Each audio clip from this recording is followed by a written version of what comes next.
Olá, pessoal, boa tarde. Hoje eu estou aqui com o seu José Carlos Sepúlveda da Fonseca. Ele que é conhecido como Senhor Sepúlveda. Ele é analista político, escreve para a revista Catolicismo e para o nosso querido Terça Livre.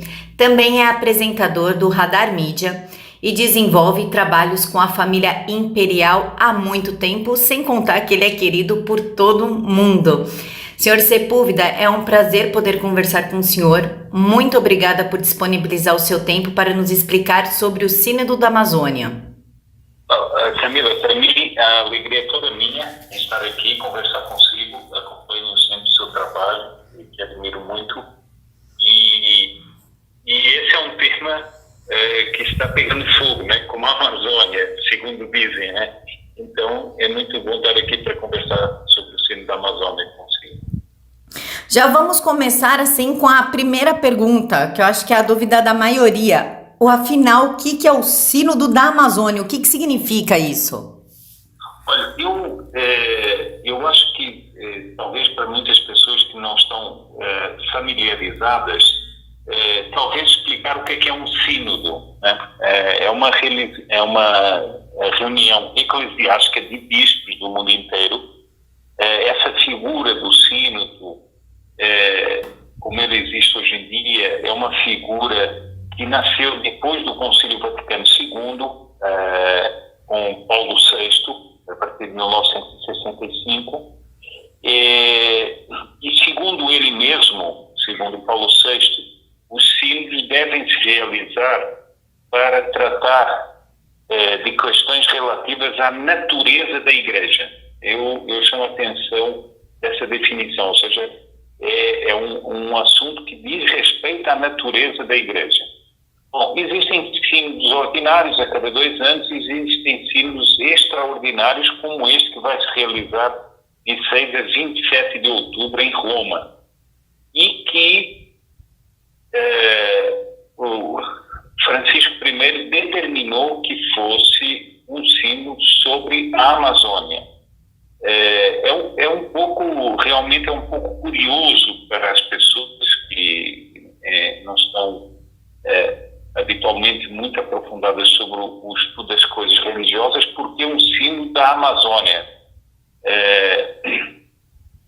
Tem uma explicação que seria a seguinte: a Amazônia, nessa perspectiva do sínodo, ela não é apenas um lugar geográfico, mas ela encerra ou encerraria elementos de civilização com os quais a Igreja teria que aprender, segundo os propositores do sínodo. Então, ela é ao mesmo tempo um lugar geográfico, não é?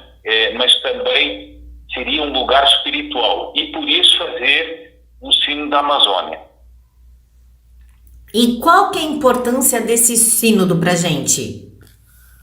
Olha, eu acho que a importância é extremamente grande, porque, segundo muitas das pessoas, eu voltaria aqui um pouquinho atrás só para dizer o seguinte: os sínodos, quando se realizam, eles têm várias etapas, e uma das etapas, que já é uma etapa quase final, digamos assim, é quando, atendendo a muitas sugestões de bispos do mundo inteiro, é realizado pelos relatores do sínodo e por aqueles que estão organizando o sínodo, é elaborado um documento chamado Instrumento Laboris, ou seja, instrumento de trabalho. Esse é o documento final que vai ser levado à discussão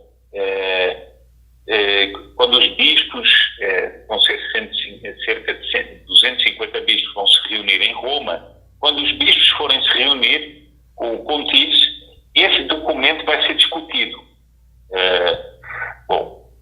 E qual é a importância desse sínodo? Eu diria, numa explicação rápida, que a importância se divide em 2 faixas, se nós pudéssemos dividi-las assim. Uma faixa é uma faixa especificamente teológica, litúrgica, canônica, porque ela diz respeito a novas formas, e isso é o que está despertando uma grande reação nos meios católicos, a novas formas de organização da Igreja.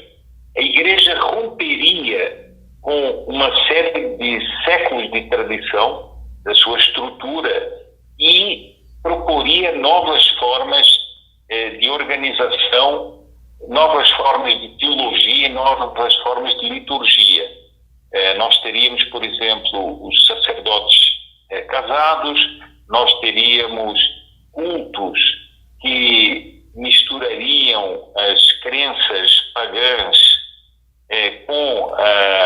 com os cultos católicos e uma série de transformações nessa linha. Um outro aspecto que é muito importante é que a Santa Sé, e eu poderia depois explicar isso, vai se imiscuir num assunto, ou propõe-se imiscuir num assunto que não está na sua missão espiritual, que é a questão da Amazônia enquanto território, o destino que deve ser dado à Amazônia, o tipo de agricultura que deve ser usado na Amazônia ou não, o tipo de desenvolvimento que deve ser aplicado nas zonas da Amazônia. Isso é algo que está fora do alcance da missão espiritual da Igreja e, portanto, não haveria o que propor nesse sentido. Entretanto, o Sínodo propõe.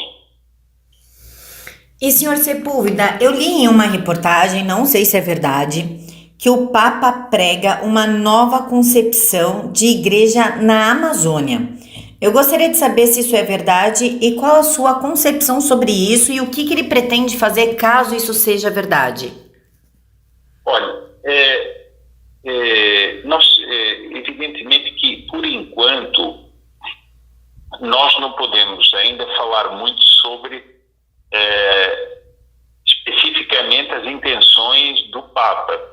Por quê? Porque, evidentemente, ele está envolvido com esta convocação do Sínodo, ele está envolvido com os materiais que estão sendo elaborados para o Sínodo, mas ele ainda não publicou o que será o documento final, que será uma exortação apostólica a partir do que se discutiu no Sínodo.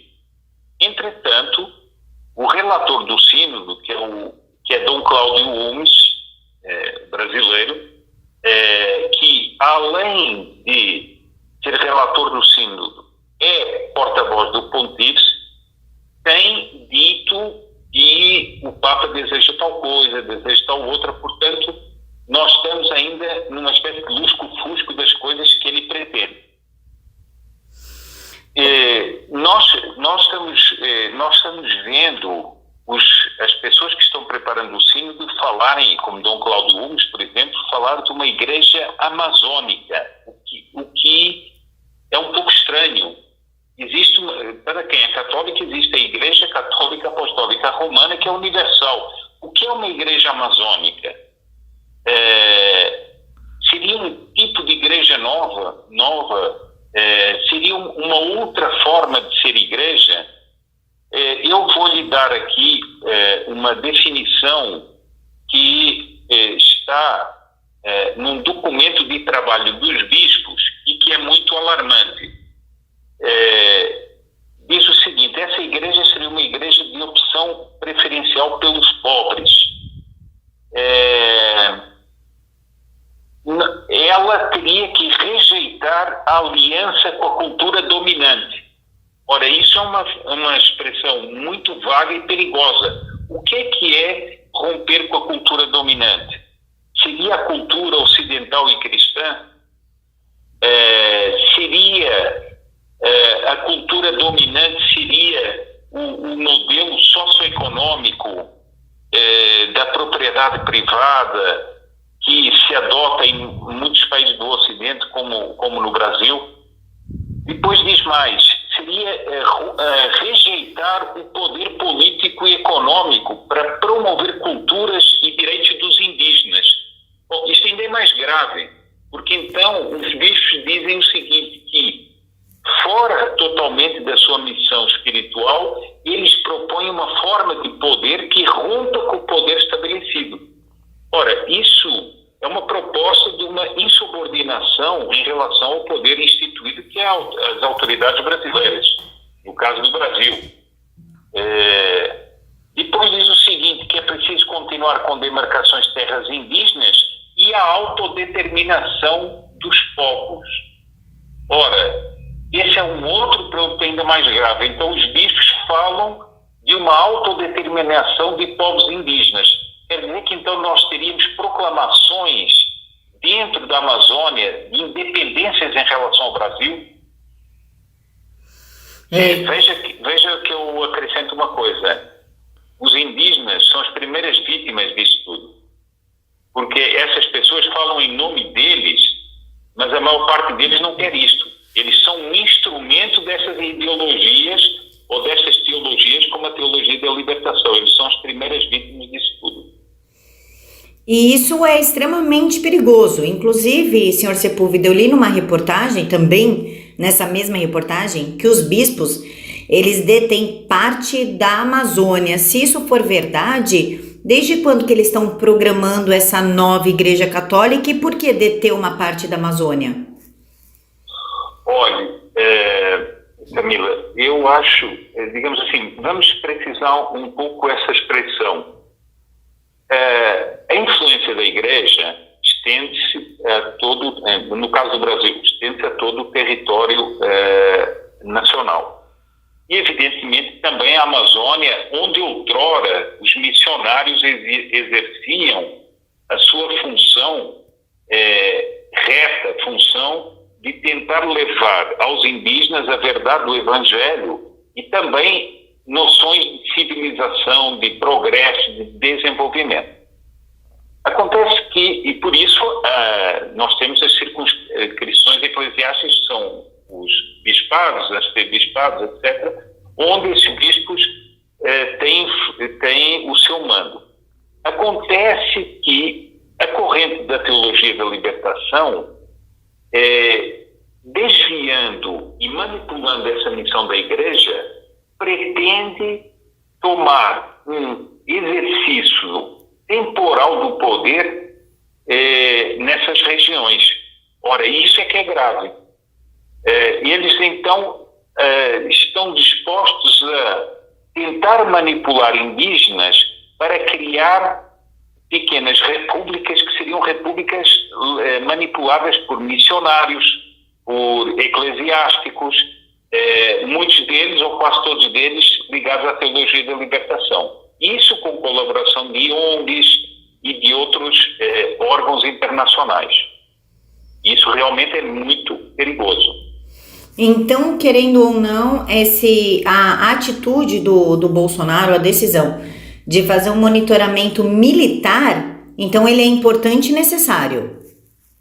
Olha, eu sei que para muita gente soa assim à primeira vista algo de incompreensível.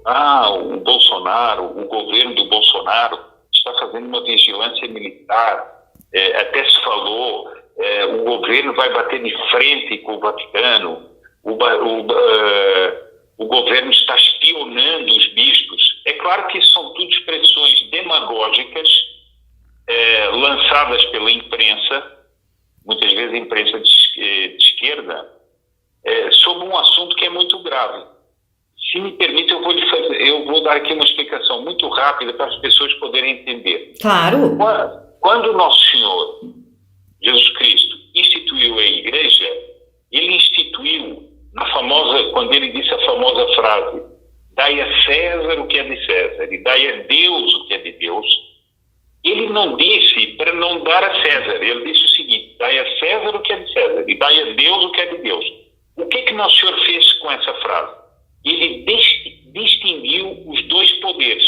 Existe um poder temporal, César, e existe um poder espiritual, Deus.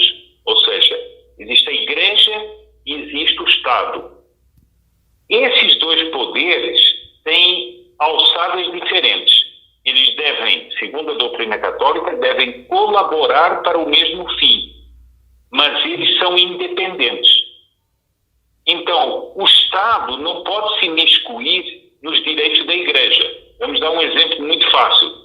Nós não podemos admitir, por exemplo, que o governo, já estamos falando do governo Bolsonaro, que o governo Bolsonaro diga o seguinte, eu quero que o bispo de São Paulo seja este, o cardeal de São Paulo seja este. Ele não pode. Isso é uma intromissão indevida do poder temporal no espiritual. Mas, por outro lado, a Igreja não pode se imiscuir naquilo que é o poder do Estado. Por exemplo, qual é o melhor sistema de ocupar a Amazônia? Não diz respeito à Igreja. Isso é uma decisão do Estado. Isso é uma decisão técnica. Isso é uma decisão de segurança. Isso é uma decisão sobre a independência do país. Isso é uma decisão sobre a economia do país. Tudo isso é do poder temporal. Só há uma coisa em que a Igreja se pode imiscuir, é se essas propostas envolverem desrespeito ao Reino de Deus. Mas fora isso, isso é uma determinação do poder temporal. Ora, quando os bispos começam a dizer que eles vão promover a autodeterminação dos povos na Amazônia, que eles querem apelar para organismos internacionais para intervirem na Amazônia, eles estão ameaçando a soberania brasileira. Sim. E por isso eles estão se intrometendo naquilo que eles não devem. Eu até lhe digo, eu até lhe dou aqui, alguém pode dizer, bom, isso é o que o Sr. Sepúlveda diz, mas será que isso é mesmo assim? Eu estou com um artigo diante de mim que é escrito por uma pessoa chamada Félix Capanema, que é um artigo publicado no site do Instituto Clínico Corredor de Freire, em que ele mostra uma crítica feita pelo cardeal Walter Brandmüller, um grande historiador da Igreja, um grande homem muito culto na Igreja, em que ele começa exatamente por dizer isso. Ele diz o seguinte: esse instrumento laboris do sínodo não trata quase de assuntos espirituais e que tenham a ver com o Evangelho. Agora eu leio as palavras dele. Realiza-se uma intromissão agressiva em assuntos puramente temporais do Estado e da sociedade do Brasil. Há de se perguntar o que a ecologia, a economia e a política têm a ver com o mandato e a missão da Igreja?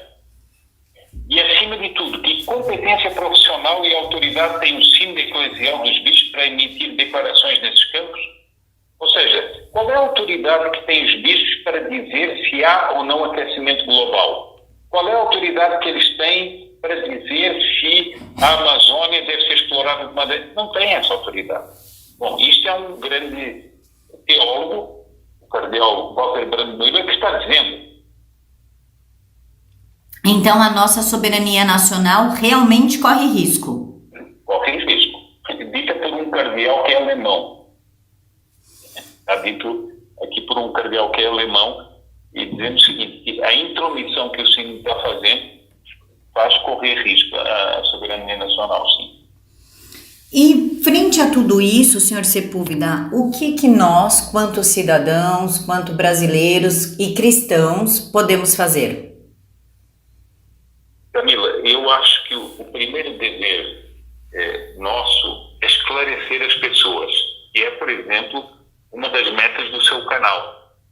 Levar as pessoas a verdade sobre os fatos. Levar às pessoas o que é que está acontecendo. Infelizmente, muitas vezes, na imprensa, as coisas são distorcidas. Mas o mais grave é que não é só na imprensa. Se nós lermos alguns documentos eclesiásticos, há sérias distorções, inclusive factuais e científicas, empregadas ali. Como, por exemplo, dizer que a Amazônia é o pulmão do mundo, aterrorizando as pessoas com afirmações científicas sem fundamento. Então, o que é que nós temos que fazer? Nós temos que levar as pessoas a esses esclarecimentos, estudar, eu digo muito, aprofundar-se nesses assuntos para poder conversar. E porque há pessoas que vêm assim, influenciadas por slogans e não sabem o que é que realmente está acontecendo. E eu acho que nós temos essa obrigação. E por isso acho muito importante esse trabalho que está propondo aí no canal de esclarecer sobre o sínodo da Amazônia. Senhor Sepúlveda, muito obrigada pelo seu tempo. Eu sei que o senhor tem um montão de coisa para fazer e por isso eu agradeço muito mesmo a sua disponibilidade de horário. E eu aproveito aqui a oportunidade para pedir uma nova entrevista quando terminar esse sínodo, que termina no final de setembro, não é? Exatamente. Ele na realidade, ele vai de 16 a 17 de setembro.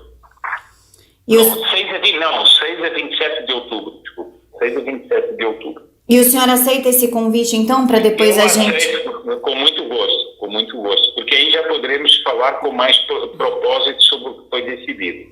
É exatamente isso que eu quero discutir, o que foi decidido nesse sínodo e o quanto o país corre risco. Então, tá aceitado? Tá aceito o convite. Ai, muito obrigada, senhor Sepúlveda. Pessoal, espero que vocês tenham gostado. Curta, compartilha, vão lá no canal do seu Sepúlveda, que é o Radar Mídia, acompanhem ele no Terça Livre. Muito obrigada pela sua disponibilidade. É muito enriquecedor conversar com quem realmente entende de assunto, que não é especialista de Globo News, não é, senhor Sepúlveda? Graças a Deus não. Eu aqui agradeço muito, Camila, pelo convite, pela amabilidade e pelo convite de estar aqui para falar para o público do seu canal. Muito obrigada, seu Sepúlveda.